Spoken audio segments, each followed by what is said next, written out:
27 ሲነጋም የካህናት አለቆችና የሕዝቡ ሽማግሎች ሁሉ ሊገድሉት በኢየሱስ ላይ ተማከሩ። አስረውም ወሰዱት።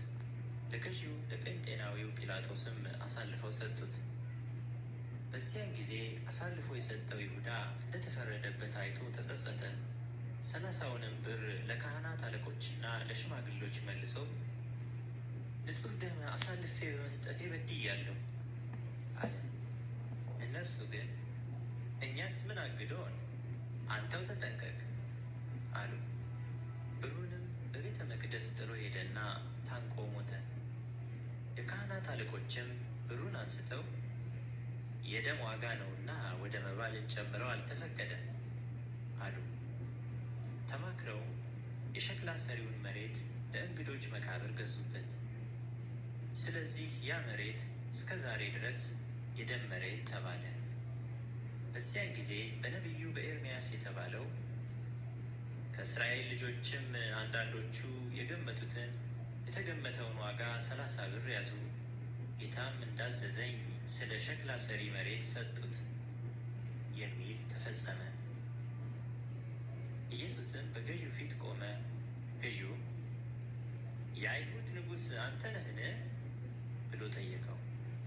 ኢየሱስም አንተ አለው። የካህናት አለቆችም ሽማግሎችም ሲከሱት ምንም አልመለሰም። በዚያን ጊዜ ጲላጦስ ስንት ያህል እንዲመሰክሩብህ አትሰማምን አለው። ገዢውም እጅግ እስኪደነቅ ድረስ አንዲት ቃል ስንኳ አልመለሰለትም። በዚያም በዓል ሕዝቡ የወደዱትን አንድ እስረኛ ሊፈታላቸው ለገዢው ልማድ ነበረው። በዚያን ጊዜም በርባን የሚባል በጣም የታወቀ እስረኛ ነበራቸው። እንግዲህ እነርሱ ተሰብስበው ሳሉ ጲላጦስ በርባንን ወይስ ክርስቶስ የተባለውን ኢየሱስን ማንኛውን ልፈታላችሁ ትወዳላችሁ አላቸው። በቅናት አሳልፈው እንደሰጡት ያውቅ ነበርና። እርሱም በፍርድ ወንበር ተቀምጦ ሳለ ሚስቱ ስለ እርሱ ዛሬ በሕልም እጅግ መከራ ተቀብያለሁና በዚያ ጻድቅ ሰው ምንም አታድርግ ብላ ላከችበት። የካህናት አለቆችና ሽማግሎች ግን በርባንን እንዲለምኑ ኢየሱስን ግን እንዲያጠፉ ሕዝቡን አባበሉ።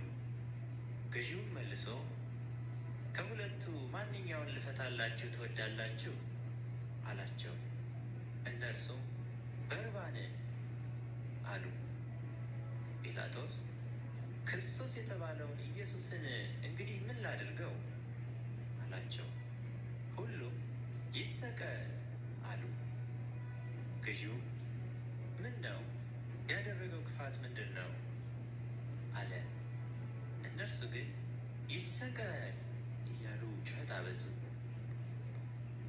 ጲላጦስም ሁከት እንዲጀመር እንጂ አንዳች እንዳይረባ ባየ ጊዜ ውሃ አንስቶ እኔ ከዚህ ጻድቅ ሰው ደም ንጹሕ ነኝ፣ እናንተ ተጠንቀቁ ሲል በሕዝቡ ፊት እጁን ታጠበ። ሕዝቡም ሁሉ መልሰው ደሙ በእኛና በልጆቻችን ላይ ይሁን አሉ።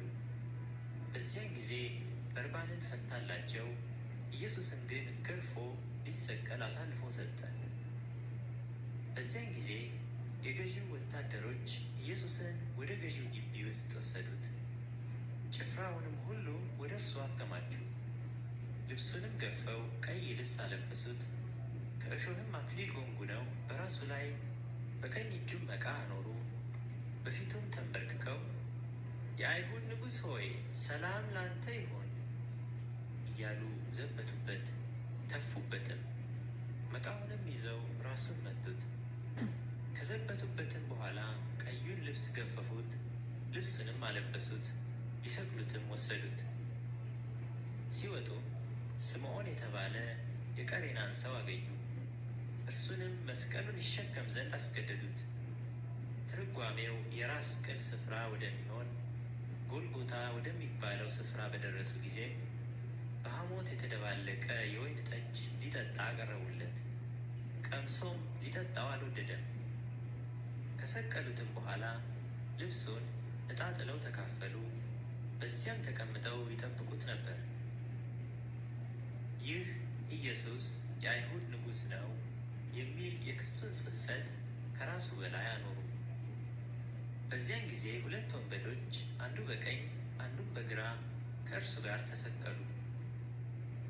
የሚያልፉትም ራሳቸውን እየነቀነቁ ይሰድቡት ነበርና ቤተ መቅደስን የምታፈርስ በሦስት ቀንም የምትሠራው ራስህን አድን፣ የእግዚአብሔር ልጅስ ከሆንህ ከመስቀል ውረድ አሉት።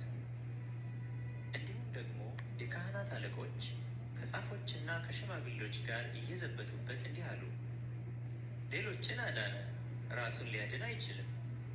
የእስራኤል ንጉሥ ከሆነ አሁን ከመስቀል ይውረድ፣ እኛም እናምንበታለን። በእግዚአብሔር ታምኗል፣ የእግዚአብሔር ልጅ ነኝ ብሏልና ከወደደውስ አሁን ያድነው። ከእርሱ ጋር የተሰቀሉት ወንበዶች ደግሞ ያንኑ እያሉ ይነቅፉት ነበር። ከ6 ሰዓትም ጀምሮ እስከ 9 ሰዓት ድረስ በምድር ሁሉ ላይ ጨለማ ሆነ። በ9 ሰዓትም ኢየሱስ ኤሎሄ ኤሎሄ ላማ ሰበቅታኒ ብሎ በታላቅ ድምፅ ጮኸ። ይህም አምላኬ አምላኬ ስለምን ተውኸኝ ማለት ነው። እዚያም ከቆሙት ሰዎች ሰምተው ይህስ ኤልያስን ይጠራል አሉ። ወዲያው ከእነርሱ አንዱ ሮጠ፣ ሰፍነግም ይዞ ሆምጣጤ ሞላበት፣ በመቃም አድርጎ አጠጣው። ሌሎቹ ግን ተው፣ ኤልያስ መጥቶ ያድነው እንደሆነ እንዴ አሉ። ኢየሱስም ሁለተኛ በታላቅ ድምፅ ጮኾ ነፍሱን ተወ። እነሆም የቤተ መቅደስ መጋረጃ ከላይ እስከ ታች ከሁለት ተቀደደ፣ ምድርም ተናወጠች፣ ዓለቶችም ተሰነጠቁ፣ መቃብሮችም ተከፈቱ። ተኝተው ከነበሩትም ከቅዱሳን ብዙ ሥጋዎች ተነሱ። ከትንሣኤውም በኋላ ከመቃብሮች ወጥተው ወደ ቅድስት ከተማ ገቡና ለብዙዎች ታዩ። የመቶ አለቃም ከእርሱም ጋር ኢየሱስን የሚጠብቁ መናወጡንና የሆነውን ነገር አይተው ይህ በእውነት የእግዚአብሔር ልጅ ነበረ ብለው እጅግ ፈሩ። ኢየሱስን እያገለገሉ ከገሊላ የተከተሉት ብዙ ሴቶች በሩቅ ሆነው ሲመለከቱ በዚያ ነበሩ። ከእነርሱ መግደላዊት ማርያምና የያዕቆብና የዮሳ እናት ማርያም፣ የዘብዴዎስም የልጆቹ እናት ነበሩ። በመሸም ጊዜ ዮሴፍ የተባለው ባለጠጋ ሰው ከአርማትያስ መጣ። እርሱም ደግሞ የኢየሱስ ደቀ መዝሙር ነበረ። ይኸውም ወደ ጲላጦስ ቀርቦ የኢየሱስን ሥጋ ለመነው። ጲላጦስም እንዲሰጡት አዘዘ። ዮሴፍም ሥጋውን ይዞ በንጹሕ በፍታ ከፈነው፣ ከዓለት በወቀረው በአዲሱ መቃብርም አኖረው። በመቃብሩም ደጃፍ ታላቅ ድንጋይ አንከባሎ ሄደ። መግደላዊት ማርያምም ሁለተኛይቱም ማርያም በመቃብሩ አንጻር ተቀምጠው በዚያ ነበሩ።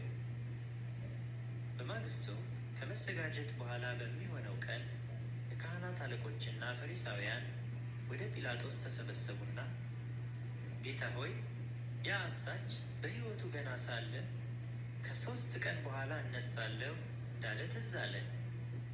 እንግዲህ ደቀ መዛሙርቱ መጥተው በሌሊት እንዳይሰርቁት፣ ለሕዝቡም ከሙታን ተነሳ እንዳይሉ የኋለኛይቱ ስህተት ከፊተኛይቱ ይልቅ የከፋች ትሆናለችና መቃብሩ እስከ 3ኛ ቀን ድረስ እንዲጠበቅ እዘዝ አሉት።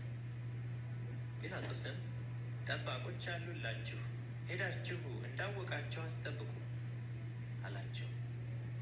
እነርሱም ሄደው ከጠባቆች ጋር ድንጋዩን አትመው መቃብሩን አስጠበቁ።